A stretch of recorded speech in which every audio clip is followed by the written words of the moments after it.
Continuamos aquí, La Mañana con Dari. En este momento recibimos de manera muy grata a don Antoliano Peralta, quien es el consultor jurídico del Poder Ejecutivo, amigo de este espacio. Buenos días, don Antoliano, bienvenido. Buenos días, Dari, Manuel, Susi. Y en La Mañana con Dario, él estrenando aquí en esta versión. Sí, sí, porque ya usted había participado ya en la anterior. Sí, no hay que de los propulsores de este espacio. Don Antoliano, yo creo que debemos iniciar la conversación hablando a propósito de que el presidente se dirigió al país ayer, y durante el inicio de gobierno el presidente, a través de la consultoría jurídica, ha promovido una serie de iniciativas que se han enviado al Congreso Nacional. Si pudiéramos hacer una pequeña síntesis de cuál ha sido el curso, cuáles se han aprobado y cuáles están en el trayecto de ser aprobadas. Sí, muchas gracias. Bueno, te diré que hay algunas leyes, algunos proyectos que se han convertido en leyes. Quiero citar como un ejemplo de una de lo más importante para mí, la ley de simplificación de trámites, que fue convertida en ley y es una iniciativa de esta administración.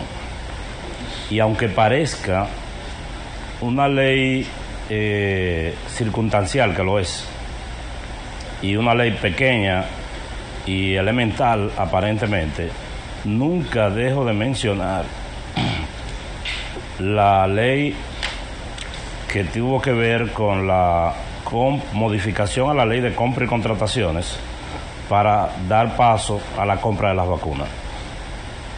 A mí me parece esto una iniciativa de gobierno muy acertada y al mismo tiempo muy institucionalista. Si tú la analizas en toda su extensión y dentro del contexto en que se propuso esta ley, veamos la escena. El mundo está en medio de una situación como la que conocimos, la pandemia, en una época en que Clark Kent no hay donde localizarlo, ¿verdad? La Superman. Sí, claro, porque siempre frente a esta catástrofe, el periodista Clark Kent, aquel de gafas, entraba a una cabina de teléfono, se quitaba el traje y decía: esto es un caso para Superman. De hecho, esto era un caso para más que Superman. Sin embargo, el gobierno se debatía en la incertidumbre de que había que comprar las vacunas y había un inconveniente con la ley de compra y contrataciones. La burocracia. Pero no solamente eso, Manuel, es que además de que no había tiempo para licitaciones, tampoco habían condiciones, porque tampoco les interesaba a las farmacéuticas, a las grandes empresas que producían la vacuna, venderle vacuna a la República Dominicana. No era negocio. No, es que no había producción. Los países del mundo estaban haciendo fila para adquirir la vacuna. Entonces, ¿cómo proponerle que vengan a licitar para la República Dominicana? Claro. Pero entonces, si nos acogíamos a la ley, no comprábamos la vacuna. Y si no nos acogíamos a la ley, la estábamos violando. Correcto. ¿Qué hizo el presidente? Dijo: bueno, vamos a modificar la ley para no violarla. Y se introdujo lo que nosotros en la consultoría le llamábamos la ley, internamente, esto era un lenguaje, la leycita de la vacuna, porque es una ley pequeña, que lo único que hacía era agregar una excepción dentro de la lista de excepciones que tiene la ley de compra y contrataciones, excepciones en las cuales no hay que someterse al proceso de licitación. Se le agregó las vacunas y pudimos hacer la operación de compra de las vacunas. Y haciendo un paréntesis ahí, don Antoliano, ¿no se pudiera hacer eso mismo con los medicamentos de alto costo, que tanto conflicto hay con el tema de la compra?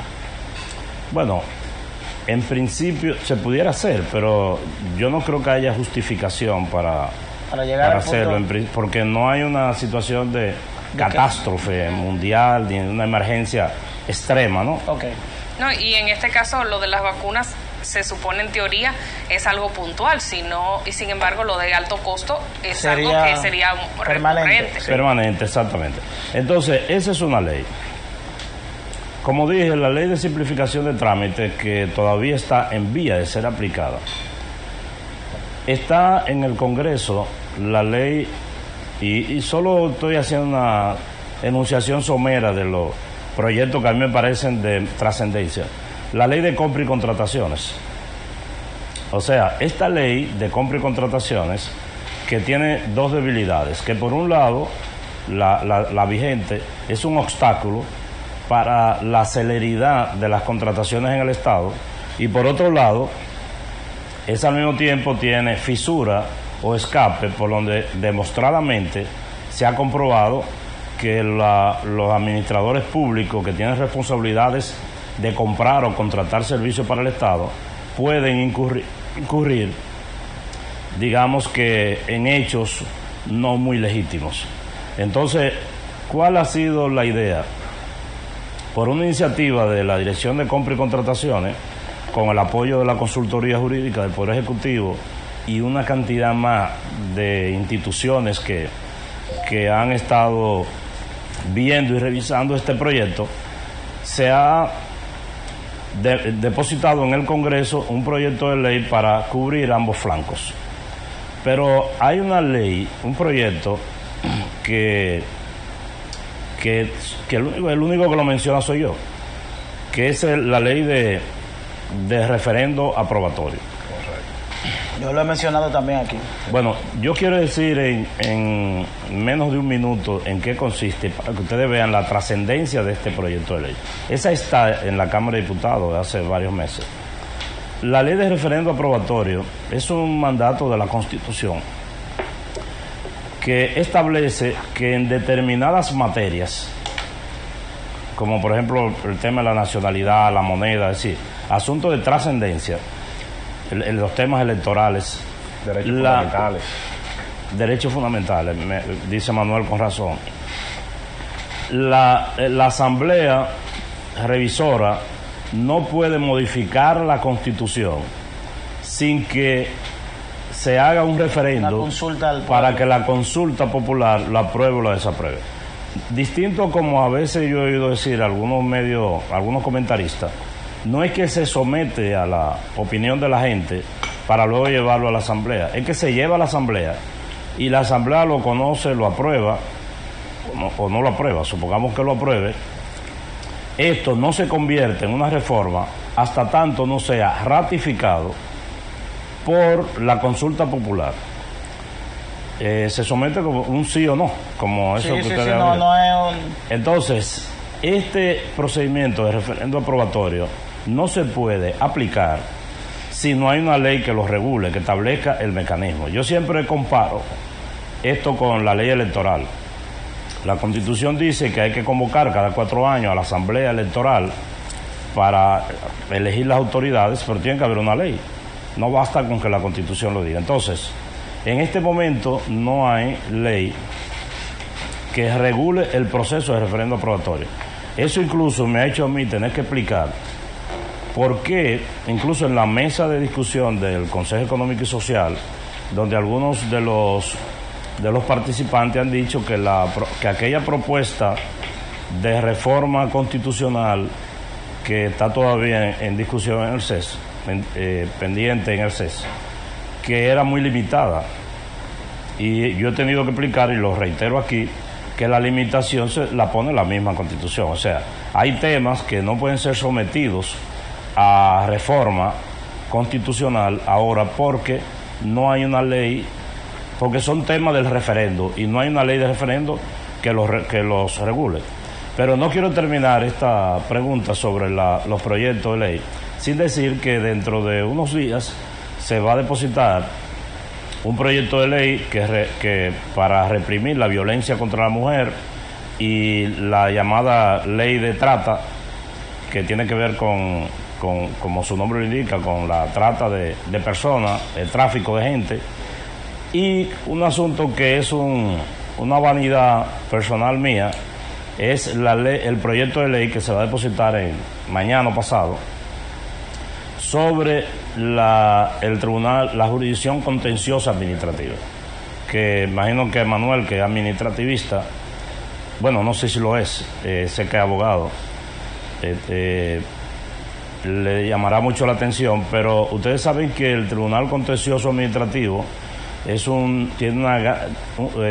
está llamado a jugar un gran papel en el plano judicial aquí, en razón de que es la institución que dirime los conflictos entre los particulares y la administración pública, y no tiene actualmente una metodología, una reglamentación completa y adecuada, y nosotros hemos parido un proyecto de ley que cuenta con el aval de la Suprema Corte de Justicia, que ha sido trabajado con la consultoría por un equipo de administrativistas calificados del país, incluso de jueces del propio Tribunal Superior Administrativo y de la Suprema Corte de Justicia. Don Antoliano, a inicios del programa nosotros comentábamos de que el presidente los 16 de agosto no tiene la obligación de rendir cuentas, y qué bien que lo hizo, eso es plausible. Pero sí, el 16 de agosto constitucionalmente le otorga unas facultades al presidente de la República, que es el indulto, y es su regulación una de las deudas que se tiene con la Constitución de la República actualmente. ¿Ha pensado el Poder Ejecutivo en realizar un proyecto de ley que regule esta figura jurídica, o ha también pensado en algunos posibles candidatos a indultar, ya que el Tribunal Constitucional en su sentencia del 2015 estableció de que perfectamente por un tema de aplicación directa de la Constitución el presidente puede hacerlo? ¿Qué tiene usted al respecto que decir sobre eso? Mira, Manuel, lo que tú has dicho da para un programa. Tú has dicho tres cosas. Si tiene que rendir cuenta, ¿qué está pensando el gobierno con el indulto? Y si hay un proyecto de ley. Primero, la consultoría tiene un proyecto de ley de indulto trabajado, esperando la opinión o la decisión del presidente de someterlo o no.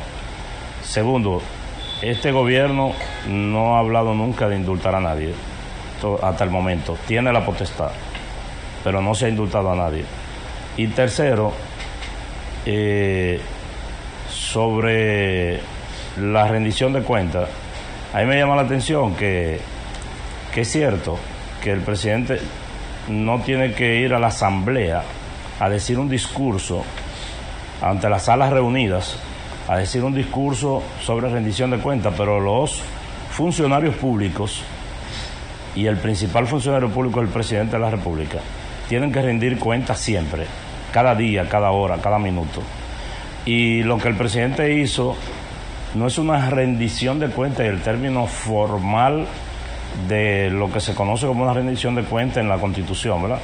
Pero es como una especie de pasar balance. Claro. Yo creo que ustedes me están poniendo a mí aquí a rendir cuentas también. Claro. Transparencia. Sí, sí. Exacto. Aquí yo estoy diciendo que hemos hecho más o menos así de manera rápida. Esto es una forma de rendir cuentas. El presidente lo hizo a su manera. Fue a Santiago y dijo una enunciación, un resumen de las cosas que ha venido haciendo el Poder Ejecutivo en este tiempo. ¿Pudiera ampliarnos un poco más sobre este proyecto de ley de referendo? ¿Cuáles son los mecanismos que se establecen en el mismo para efectuarlo? Porque me surge la inquietud de cuáles dudas pudiera tener la población de que se consulte realmente a una cantidad amplia de ellos mismos para poder aprobar cualquier tema que ya sea previamente dado el visto bueno del Congreso, y también que nos hable un poco más detenidamente sobre esta propuesta de ley de la trata de migrantes,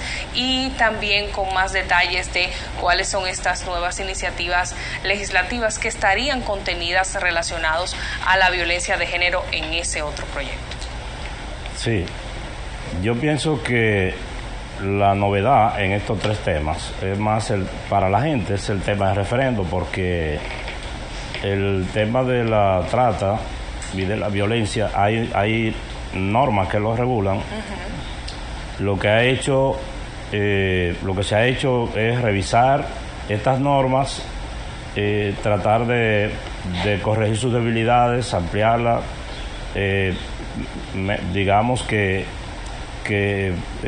modificar un poco las sanciones, etcétera. Ahora, sobre la ley de referendo, se habla en derecho de dos tipos de referendo. El referendo aprobatorio y el referendo revocatorio. En la Constitución Dominicana y en la legislación dominicana no existe el referendo revocatorio. Por tanto, no es posible que en la República Dominicana ocurra lo que en otros países, que se destituye un mandatario o un funcionario electo porque se haga una consulta pública. Aquí eso puede ocurrir mediante el juicio político que está previsto en la Constitución. Ahora, la Constitución del 2010 trajo esta figura, lo cual yo alabo, del referendo aprobatorio. Como decía y confirmaba Manuel ahorita, le está concebido para que temas de mucha trascendencia no sean modificados por la Asamblea Revisora motu propio, sino que el pueblo diga, no, eso yo no quiero que se modifique. Por ejemplo, la forma de elegir al presidente, determinados temas electorales, temas de nacionalidad, temas de moneda, territorio, temas que afecten la territorialidad. No puede ser que se reúnan la asamblea revisora y digan, vamos a cambiar el peso dominicano, por ejemplo. Entonces, bueno, si vamos a cambiar el peso, vamos a ver qué dice la gente.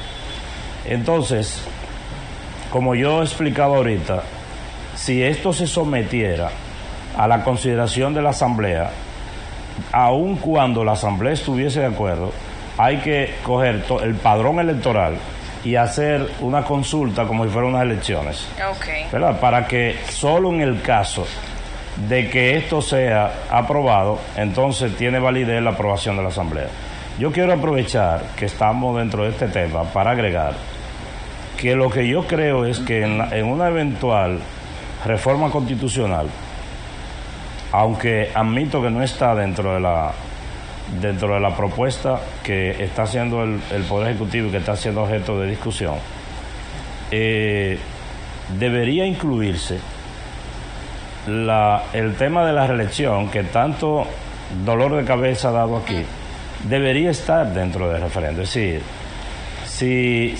ahora mismo, por ejemplo, el esquema constitucional, es decir, la norma constitucional establece que un presidente en la República Dominicana puede tener 2 periodos y nunca más. Se quiere cambiar eso para que sean 3 o para que sea uno solo, que eso sea objeto de referendo. Eso, para mí, yo creo que esto debería estar en la lista. Claro, uno sospecha por qué eso no se puso entre los requisitos, entre las decisiones que requerirían de referendo aprobatorio. Y hay temas que no pudieran estar, o sea, que no pudieran consultarse por esta vía, porque siempre he escuchado que, por ejemplo, los derechos humanos no se someten a figuras como esta, como el referendo. No, todo lo que no está, la Constitución, creo que en el artículo 272, establece expresamente cuáles son los temas que para su modificación constitucional tienen que pasar por el tamiz de referendo. Todos los demás que no es optativo, sino que se modifican por la vía ordinaria tradicional. Don Antoliano, por razones de tiempo voy a obviar una cantidad de preguntas que tenía sobre la ley de extinción de dominio. Me salvó el tiempo. Pero hay 2 preguntas que quisiera hacerla de manera muy breve. ¿Ha pensado el Poder Ejecutivo en ocasión de un suceso lamentable que se dio con una odontóloga, donde en principio se entendía que era un suicidio, pero luego se calificó como homicidio según la imputación principal del Ministerio Público, de regular la eutanasia o el suicidio asistido en la República Dominicana? Y en un segundo tenor, ¿cuál sería la justificación que tiene el presidente, que hace unos días en unas entrevistas que dio en una plataforma amiga manifestó de que el robo simple, entiéndase, sin armas y sin violencia, querían pasarlo a acción pública? ¿No sería esto cargar al Ministerio Público, endilgarle más responsabilidad al Ministerio Público de la que ya tiene, cuando el Ministerio Público en muchas de las ocasiones, sobre todo cuando sale del Gran Santo Domingo, se ve muy cargado por los pocos recursos que tiene? ¿Qué opinión le merecen estos 2 temas? Primero, nunca he estado en un lugar, en una reunión, en una discusión dentro del gobierno donde se haya hablado de eutanasia. no tengo información, No. ni conozco la opinión del presidente sobre eso. Y lo otro, usted me dice que el presidente dijo eso. Sí. No es que me asombre el tema. Yo pienso que cualquier dominicano pensaría lo mismo frente a la situación ya histórica de décadas con el tema de la ratería y la violencia callejera Claro. y los hurtos. Ahora, lo que me llama la atención es que el presidente toque, porque eso no suele ser los temas habituales del presidente. El presidente habla de turismo, zona franca, de industria, de promoción, de empleo. Suelen ser los temas que él más toca, pero yo no he oído la opinión Seguro del le presidente. preguntaron los muchachos de Alofoque, le preguntaron muchachos eso, inquietos. sí, de los ladrones, porque yo creo que esa justificación, esa pregunta viene a raíz de que generalmente este tipo de casos se caen porque el afectado no acude a los tribunales, se Como esa cansa, instancia privada. tiene temor, probablemente no quiere enfrentarse a esa realidad, y es una discusión que se ha establecido aquí la posibilidad de que eso pudiera ser de orden público. Sí, que sea un asunto de acción pública. Sí. Dice Manuel que esto cargaría mucho al Ministerio Público. Que busquen más fiscales. Que aumenten que se aumenten los recursos, los presupuestos. Envíenle esa sugerencia a usted, don Antoliano. Antoliano, muchísimas gracias por venir a conversar con nosotros. Yo sé que dentro de su agenda, que es muy ocupada, y que el telefonito rojo pudiera estar sonando en este momento. El teléfono rojo del presidente pudiera estar sonando en cualquier momento. Era así, como él, no tenemos tiempo para el día a día, pero debe ser complicado que usted esté sentado ahí y de repente, ¡pa! Por aquí, que no sabe en qué momento va el presidente a cruzar o a llamar. Sí, eso puede ocurrir. Me llama la atención de cómo tiene guardado el número del presidente en WhatsApp. Luis, Me presidente. imagino que Luis Abinader. Igual que como tengo el de Susana Gotró, el de Dari Terrero.